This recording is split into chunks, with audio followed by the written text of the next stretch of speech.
Sir, good morning sir. और रंगनाथन, बैठो। Sir, आपके खानदान का मटिया मेट होने वाला है।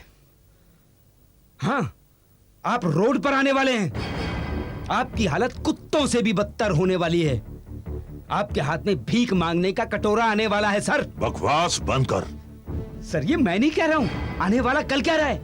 जो तेवर मैं डोगरा के देख कर आ रहा हूं, उससे तो यही लगता है कि आप सिंगल लार्जेस्ट पार्टी होने के बाद भी आपकी हुकूमत पलटने वाली है। अब आप ये पूछेंगे कि डोगरा में इतनी हिम्मत कहां से आ गई कि वो आपकी हुकूमत पलटने की प्लानिंग कर रहा है।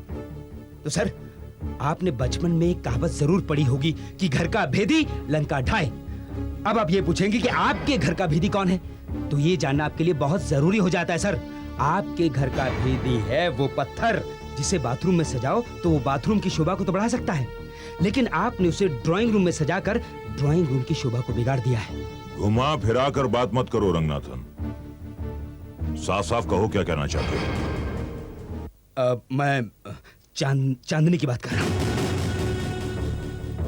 वो बाथरूम की जीनत तो बन सकती है लेकिन कमरे की नहीं। Shut up!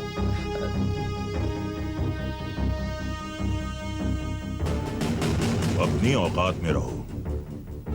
तुम अच्छी तरह जानते हो कि इस घर में ना तो चांदनी के बारे में कोई बुरी बात कही जाती है और ना ही सुनी जाती है।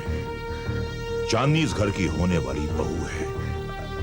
हाँ सर, मैं जानता हूँ कि चांदनी इस घर की होने वाली बहू है। वो राज साहब के दिल की धड़कन है, बुआ जी की नूरे नजर है, आपके घर की इज्जत है। लेकिन सर, मैं वही कह रहा हूँ जो मैंने सुना है।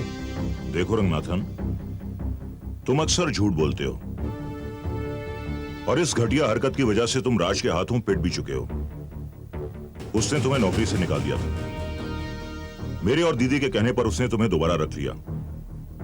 अब अगर उसने तुम्हें निकाला तो इस घर के दरवाजे तुम्हारे लिए हमेशा हमेशा के लिए बंद हो जाएंगे।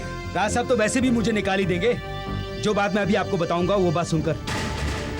लेकिन मुझे डर इस बात का है कि मेरी बातों को सुनकर कहीं खुद आप अपनी नजरों से न गिर जाएं। कौन सी बात? देखिए सचदेवा साहब, ये तो मैं आपको पहले भी बता चुका हूं कि राज साहब को चांदनी से मैंने मिलवाया था। चांदनी राज साहब को फांस कर अपना मतलब निकालना चाहती थी, लेकिन मुझे अफसोस तो इस बात का है कि राज साहब भी उसके चक्कर में फंस गए। मैं तुम्हारी इस बकवास पर यकीन नहीं करता। मत कीजिए यकीन सर, मत कीजिए। लेकिन जिस दिन चांदनी और डोगरा ने मिलकर आपकी इस एम्पायर को खोखला कर दिया, उस दिन आप मुझे बहुत याद करेंगे, बहुत याद करेंगे सर मुझे।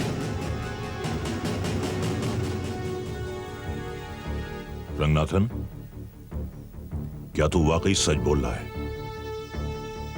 ये बात राज के सामने करने की तुझ में हिम्मत है?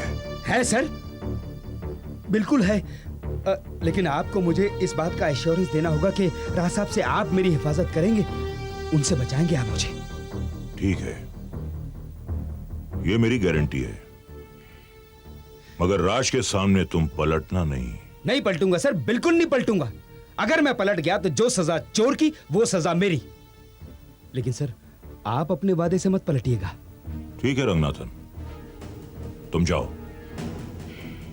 अब हमें इंतजार रहेगा उस वक्त का जब हमारे सामने तुम्हारी राज से मुलाकात होगी। जी, बहुत अच्छा। सर, अपना वादा याद रखिएगा। हाँ।